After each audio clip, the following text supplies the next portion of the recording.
Siempre entrepuse el club antes que cualquier cosa en todas mis decisiones desde que llego acá. Tuve la posibilidad de poder haberme ido muchísimo tiempo antes. Si hubiese sido por dinero, tuve la oportunidad todos los años de irme por mucho más dinero.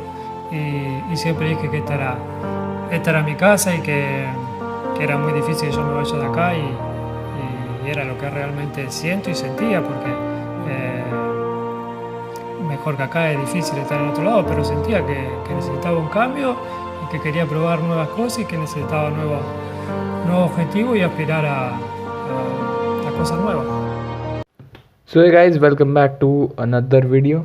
कल की रात बहुत ही बहुत ही ज़्यादा stressful रही है और बहुत सारे एक्सप्लोजन हुए हैं स्पेनिश मीडिया में और कैटेलोनिया में स्पेशली, क्योंकि मेसी ने कर दिया भाई, ये ब्रेक द साइलेंस, और बहुत ही गंदी तरीके से एक्चुअली में, जो कि हम एक्सपेक्ट नहीं कर रहे थे। अगेन फोर्सफुली उसे रहने को, स्टे करने को फोर्स करा गया है। और अगेन यार, बार्टोम्यू दैट बास्टर्ड शिट है भाई, वो बंदा बहुत बड़ा लायर है और कमीना है। उसके लिए अब टाइम ख़त्म हो चुका है। TikTok, Bartomeu is going to resign और मोशन ऑफ नो कॉन्फिडेंस तो है ही, बट इस बेशरम दल्ले को निकालो उस पोस्ट से। यार क्या कर रहे कैटेलोनिया के लोग मुझे पता नहीं, बट अगर ये सेम सिचुएशन अगर इंडिया में रहती या किसी और इतनी ऐसी कंट्री जहाँ पे लोग फुटबॉल को सब कुछ मानते हैं, भारत में तो बिल्कुल भी नहीं, इतना कुछ नहीं है। बट स्टिल जो भी बारसा फ़ैन है इंडिया में, उनके मैंने बहुत सारे मेरे दोस्त भी हैं और सोशल मीडिया पर भी हम देख रहे हैं कि क्या राय है। और बहुत ज़्यादा फ्यूरियस है सारे बंदे। एक्चुअली मैं बार्टोम्यू को जान से मारने के लिए तैयार है वो लोग, और ये बिल्कुल भी गलत है, बिल्कुल गलत है कि इतना झूठा है यार ये बंदा बार्टोम्यू। यार इसे निकालो यार, कोई क्या कर रहे हैं यार ये कैटेलोनिया के बंदे, मुझे समझ में नहीं आ रहा। मैं वीडियो काफ़ी लेट बना रहा हूँ, इसका रीज़न क्योंकि मैं एक्चुअली में बहुत ज़्यादा शॉक था और इंटरव्यू बहुत ही ज़्यादा हार्ड ब्रेकिंग था। और मैं इतना भी ग्रीडी बारसा फ़ैन नहीं हूँ। मैं बारसा फ़ैन हूँ, विन लूज़ और tie, Barca till I die with style Barca. But मैं इतना ग्रीडी बंदा नहीं हूँ। जो क्लब का सबसे बेस्ट और लेजेंडरी प्लेयर है, उसे अपने उसकी इच्छा भी नहीं है फिर बारसा से खेलने के लिए, बट स्टिल उसे रोका जा रहा है उस 700 मिलियन रिलीज क्लॉज की मदद से। और पूरी तरह से प्रेशराइज करा जा रहा है कि तुम्हें खेलना ही होगा। और मैं इतना ग्रीडी नहीं हूँ। हाँ, कैटेलोनिया के बंदे ग्रीडी हैं, अब वो खुश होंगे क्योंकि फीलिंग्स होती है लोगों की, मेसी कभी छोड़ के ना जाए बारसा।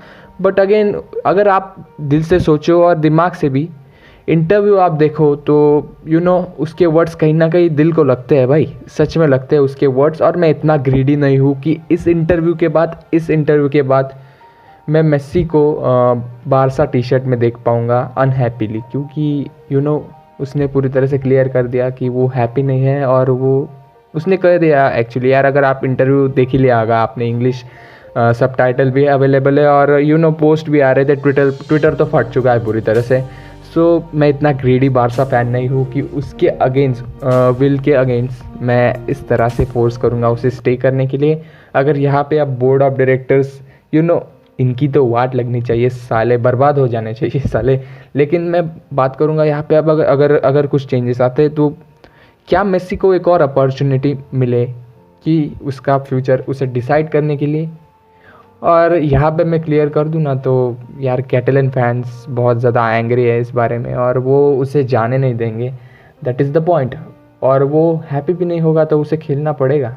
और ये जो थिंग है ना यार, ये मेरे माइंड को ये खटक रही है बहुत ज़्यादा कि एक बंदा अगर हैप्पी नहीं है क्लब के साथ तो उसे फोर्सफुली स्टे करने में क्या फ़ायदा है। और वो बंदा मेसी है यार, 20 साल डेडिकेट करे, बारसा जर्सी को डिफेंड करा गया है। बट नहीं यार, इस तरह से नहीं, बिल्कुल भी नहीं। और ठीक है, this was worst case scenario, और इस तरह से अगर मेसी चला जाता यहाँ पे तो बहुत ज़्यादा। लेकिन उस प्लेयर के पॉइंट ऑफ व्यू से सोचे ना तो यार ये मुझे गलत लग रहा है कहीं ना कहीं, और उससे चांस दिया जाना चाहिए एक और, क्योंकि अब बार्टोम्यू की तो वाट लग चुकी है, वो भोसड़ी वाले की तो अब वाट लग गई है। और अब बार्सिलोना में चेंजेस आएंगे। उसने लिटरली कह दिया भाई सब कुछ इंटरव्यू में, ऐसा कोई फ्यूचर प्लान नहीं है, इनके पास विनिंग प्रोजेक्ट नहीं है, वगैरह वगैरह। मैं एक्सप्लेन नहीं करूँगा, आपने इंटरव्यू ज़रूर देखा होगा, but this is wrong way. आप अपने क्लब के लेजेंड को ट्रीट करना कब सीखोगे भाई? कब सीखोगे? इवन फिलिप कोटिन्हो जो लोन पर गया था, बायर्न ने उसे कितना रिस्पेक्ट भाई, कितना रिस्पेक्ट। बायर्न मैंने क्यों चैम्पियंस लीग जीती, ट्रेबल जीती भाई? समझो यार, कुछ समझो, सीखो। आई थिंक ओवरऑल मैंने अपने लाइफ में जितना भी फुटबॉल देखा है ना यार, ये बात जो है ना कि स्पेनिश टीम को अपने लेजेंड्स को कैसे ट्रीट किया जाता है, ये बिल्कुल भी पता नहीं है। और ये ओवरऑल मैंने जितना फुटबॉल देखा है यहाँ पे, माय ओपिनियन, अगर आप एग्री करते हो तो एग्री करो, डिसएग्री कर सकते हो आप, but that is my opinion. Spanish teams को, लेजेंड्स को ट्रीट करना बिल्कुल भी नहीं आता, और ये डिस्गस्टिंग है। और मेस्सी के अगेंस्ट यार, मैं बिल्कुल अगेंस्ट हूँ इस डिसीजन के। अगेन जो कुछ भी हुआ कल आपको पता ही होगा, और उसके विल के अगेंस्ट अगर वो खेल रहा है, अनहैप्पी फेस मैं उसका बिल्कुल भी नहीं देखूंगा बारसा में। और ये कहीं ना कहीं अब एक ना एक समय तो आएगा जब उसे रिटायर्ड होना पड़ेगा। तो भाई क्या हुआ अगर वो 1 साल जल्दी चला जाए? क्या होगा? बारसा को टाइम मिलेगा।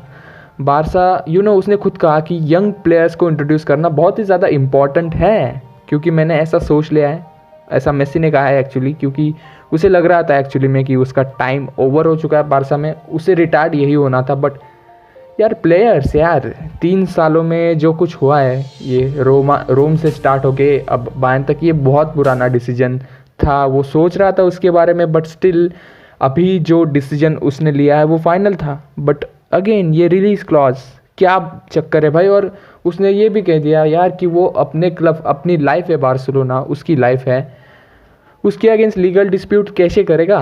कोर्ट में कैसे जाएगा वो? और इसी कारण वो किसी भी तरह से ये 1 साल निकालेगा, और शायद अगले साल चला भी जाए। बट यार मुझे बहुत बुरा लग रहा है ये सब सिनारियों में, और डिस्गस्टिंग है बार्सिलोना बोर्ड के लिए।